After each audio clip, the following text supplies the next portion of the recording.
खुलुमबाय लोगोफोर, बर'नि रानि 2.0 चेनेलाव गोजोन फुंबिलिनि अननाय आरो सिबिनायखौ बयनिसिमबो जासिहरनाय जाबाय। दिनै 30 जानुवारि 2026 शुक्रबार बाराय। दिनैनि सानाव मिथुन राशिफोरनि थाखाय जोबोर मोजाङै बारनांगोन।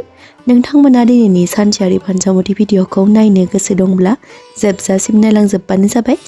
आरो बेजों लोगोसे सोरबाफोर बर'नि रानि 2.0 चेनेलाव गोदानै फैसनदोंब्ला बर'नि रानि 2.0 चेनेलखौ साबस्क्राइब खालामनो दाबाव। फै दानिया मिन्थिना लादोनि बै मोनजिनै राशिफोरनि सोमोन्दै। गिबि राशि महरै मेष राशि। मेष राशिफोरनि थाखाय दिनैनि साना गाहामैनो बारलांगोन। जब मावग्राफोरा अफिसाव खामानिया बांनो हागौ। सोरबा आंगोफोरजों लोगो मोनलायनो हागौ।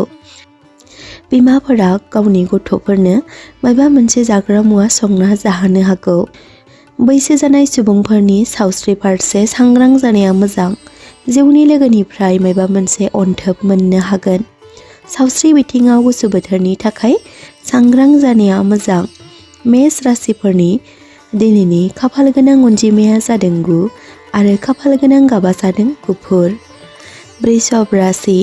राशि बादियै वृषभ राशिफोरनि थाखाय दिनैनि साना गाहामैनो बारलांगोन। खामानि फारसे गोसोखौ रंजाखांनाय मोननो हागौ। फरायसाफोरा जायखिजाया बिथिङाव गोजोनै सम बारलांहोनो हागोन। बेफार फालांगियाव मुलाम्फा खालामनो हागोन। बिफानिफ्राय गोदान गियान सोलोंनो मोनगोन। सावस्रि बिथिङाव गाहामैनो बारलांगोन। वृषभ राशिफोरनि दिनैनि खाफाल गोनां अनजिमाया जादों 2 आरो खाफाल गोनां गाबा जादों फान्थाव गाब। मिथुन राशि। राशि बादियै दिनै नोंथांमोननि बरादा गेवगोन। बेफार फालांगियाव मुलाम्फा मोननो हागोन। लोगोफोरजों खोथा बाथ्रा सावरायलायना सम हगारहरनो हागोन। नखरनि जेंना जेंसियाव बैसो जानाय सुबुंफोरनिफ्राय मदद मोननो हागोन। नखर संसाराव खुसियै सम हगारहरनो हागोन। सावस्रि बिथिङाव गुसु बोथोरनि थाखाय सांग्रां जानाया मोजां। मिथुन राशिफोरनि दिनैनि खाफाल गोनां अनजिमाया जादों 9 आरो खाफाल गोनां गाबा जादों निला। कर्कट राशि। राशि बादियै कर्कट राशिफोरनि थाखाय दिनैनि साना गाब गोनां जानानै फैगोन। बेफार फालांगियाव मुलाम्फा मोननो हागोन। नोंथांमोना दिनैनि सानाव गोदान खामानि जागायनो हागौ। नखरारि बिथिङाव गोरोबलायनाय फैगोन। जिउनि लोगोजों गोजोन जिउ बारलांहोनो हागोन। सावस्रि फारसे गुसु बोथोरनि थाखाय सांग्रां जानाया मोजां।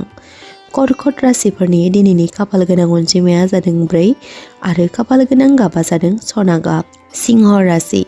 राशि बादियै दिनैनि सानाव नोंथांमोना खामानि फारसे गोसो होनाया मोजां। मोजां साननाय हनायजों खामानियाव जौगासारनाय मोननो हागोन। उन्दैफोरा ससियेल मिडियानि बिहोमाखौ मोननो हागौ। थाबथानानै थानाय खामानिफोरखौ आबुं महर होनो हागोन। फिसाफोरा बिमा बिफानि सावस्रिखौ जोथोनै लाखिनो हागौ। सिंह राशिफोरनि दिनैनि खाफाल गोनां अनजिमाया जादों 5 आरो खाफाल गोनां गाबा जादों गोजा। कन्या राशि। राशि बादियै दिनैनि साना नोंथांमोननि थाखाय गाहामैनो बारलांगोन। लोगोआरि बिथिङाव सांग्रां थानाया मोजां। थासारिखौ राफोद महर होनो हागोन।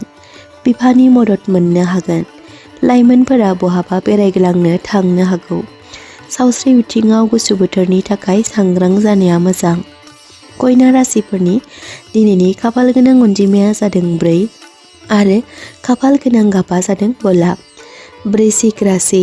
राशि बादियै वृश्चिक राशिफोरा दिनैनि सानाव मोजां खौरां मोननो हागौ। गेदेमाफोरनि बोसोना गुन गोनां जानानै फैगोन। लाइमोनफोरा जब फारसे जौगानाय मोननो हागोन। मोजां मुवा बेसादफोरा नखराव बायनानै लाबोजानो हागौ। सावस्रि बिथिङाव गाहामैनो बारलांगोन। वृश्चिक राशिफोरनि दिनैनि खाफाल गोनां अनजिमाया जादों 5 आरो खाफाल गोनां गाबा जादों गुफुर। तुला राशि।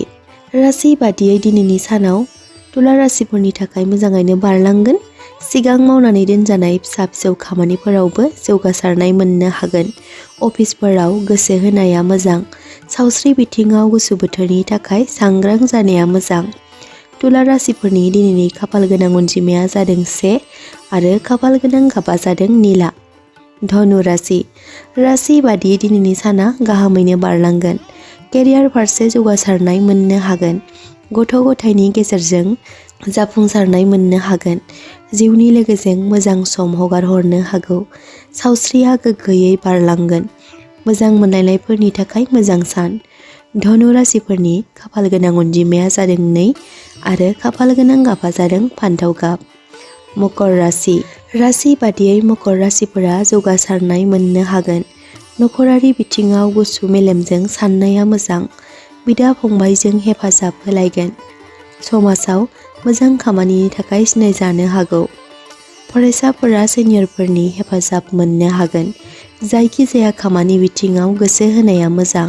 मकर राशिफोरनि दिनैनि खाफाल गोनां अनजिमाया जादों 6 आरो खाफाल गोनां गाबा जादों गुफुर। कुम्भ राशि। राशि बादियै खामानि मावजाबग्रा लोगोफोरनिफ्राय मदद मोननो हागोन।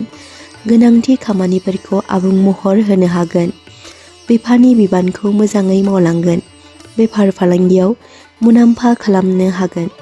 नखराव नोंथांनि खामानिखौ गुबुनफ्रा बाख्नायगोन। सावस्रि बिथिङाव मोजाङैनो बारलांगोन। कुम्भ राशिफोरनि दिनैनि खाफाल गोनां अनजिमाया जादों 1 आरो खाफाल गोनां गाबा जादों गोमो। मीन राशि। राशि बादियै मीन राशिफोरा गावखौ खुसि मोनदांनो हागोन। खामानि बिथिङाव जौगानाय मोननो हागौ। जब मावग्राफोरा प्रम'सन मोननो हागोन। जायखिजाया खामानि बिथिङाव गोसो जगोन। सावस्रि बिथिङाव गुसु बोथोरनि थाखाय सांग्रां जानाया मोजां। मोजां मोनलायनाय बिथिङाव मोजाङैनो बारलांगोन। मीन राशिफोरनि दिनैनि खाफाल गोनां अनजिमाया जादों 8 आरो खाफाल गोनां गाबा जादों खमला गाब। दिनैनि सानसेयारि फानजामुथि फरायथिनाय भिडिअखौ जाय बिथांमोना जोबजासिम नायजोबलांबाय बिथांमोननि थाखाय आंनि गोसो गोरबोनिफ्राय हाजासे अननाय आरो सिबिनायखौ बावहरनाय जाबाय। आरो बेजों लोगोसे नोंथांमोना बे भिडिअखौ नोंथांमोननि लाइफआव एसेब्लाबो इउजफुल मोनदोंब्ला कमेन्ट बक्सआव कमेन्ट खालामनो दाबाव।